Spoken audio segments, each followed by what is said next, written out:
Baltimore Ravens rookie cornerback Nate Wiggins looks like he's going to be a stud in year one, and I think he's going to help the defense return to its 2013 Super Bowl form. He called me Nasty Nate. I play nasty defense, I guess so. That's his nickname for me. How's it going today? My name is Jesse McNamara, and welcome to Point of View. Before we get into it today, I just want to say we always appreciate your feedback and look forward to reading your comments like the one we've got here. Also, be sure to stay tuned to the end of this episode to see if you can guess today's trivia question down below. Today's topic: is Nate Wiggins being slept on as a top candidate for Defensive Rookie of the Year? The former Clemson Tiger was a ball hawk in college with 19 passes defended and 3 picks in just his sophomore and junior seasons. He took 2 of those picks back for scores and added 2 forced fumbles to earn first-team All-ACC honors.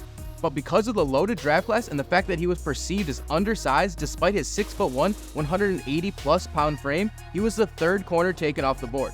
But lucky for the Ravens, draft position doesn't matter, and general manager Eric DeCosta knows that better than anyone with the success the Ravens have had drafting players in the secondary. He was very excited about this selection and had this to say about the traits he sees in Wiggins shortly after the draft.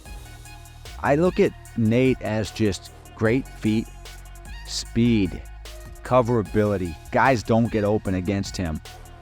He can just flat out cover, and that's really important. You know, his quality, his superpower is when he's covering a guy, there's going to be very little space. He's got ball skills. He anticipates well. He can close and he can recover. So I think, you know, you want an all-around guy. You want a guy that does everything pretty well. But when you're talking about a first-round corner, you want traits that will put them ahead of everybody else. And I think he shows that.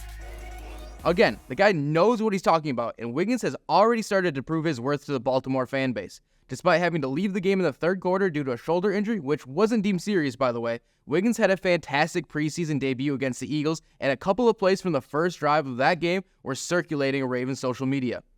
Here, on 3rd and long, Wiggins sticks to John Ross and doesn't give him even a glimpse of daylight as he forces an easy incompletion. Then, on the very next play, Wiggins makes the Eagles regret going his way again and forces a turnover on downs. That's a pretty perfect way to ingratiate yourself with the fan base. Of course, it's still very early, but he looks like a great addition to make an immediate impact on a defense that was already top 2 in interceptions and touchdowns last season. But what's even more exciting, in my opinion, is the seemingly unlimited potential he has because, and I can't stress this enough, he's in the perfect situation to reach his ceiling.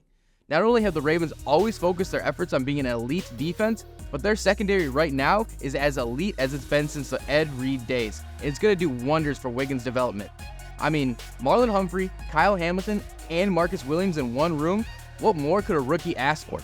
Wiggins has already mentioned that the DBs have taken him under his wing, and Kyle Hamilton had this to say when asked about any advice he's given Wiggins about the pressures of being a first-round pick. Being a first-round defensive pick in Baltimore is a lot of pressure on you. You know, there's a defense held to a high standard here by the coaches, by players, by you guys, by the fans, all that stuff. So it's a blessing and a curse, you know, to have that focus on in an offensive league on a defensive player is great. But at the same time, it comes a lot of responsibility and critique with that. And you know, I went through it. Everybody's gone through it. I've talked to Marlon about it, and so it's gonna be tough. But I mean, he's got a great head on his shoulders, chill guy, great football player, and I think you guys will see that soon. There is no one better than Hamilton and that group to lead you through the league. And he mentions that Wiggins is still just 20 years old. He just turned 21 at the end of August, but that's still incredibly young to have the skill and particularly the confidence that he has shown this far. And that confidence comes out beyond just his play. Here's what he had to say when asked if he likes to talk trash on the field. Yeah, I talk a lot. This is part of my game. I feel like this brings me more confidence in my game, just talking to the receiver, getting in his head. Now, maybe some people don't like to hear that, but if I want a corner who's going to make an immediate impact on a team with championship hopes, I need to hear that. And don't get me wrong, there's going to be highs and lows this season like any rookie, but a guy like that will work through the lows quicker and hopefully be a part of what is a long postseason run in a few months. But of course, it's not all on the defense to get them there. They need both sides of the ball to be clicking on all cylinders, which just hasn't happened in the Lamar Jackson era. For more on how they can do just that, check out this past episode of Point of View.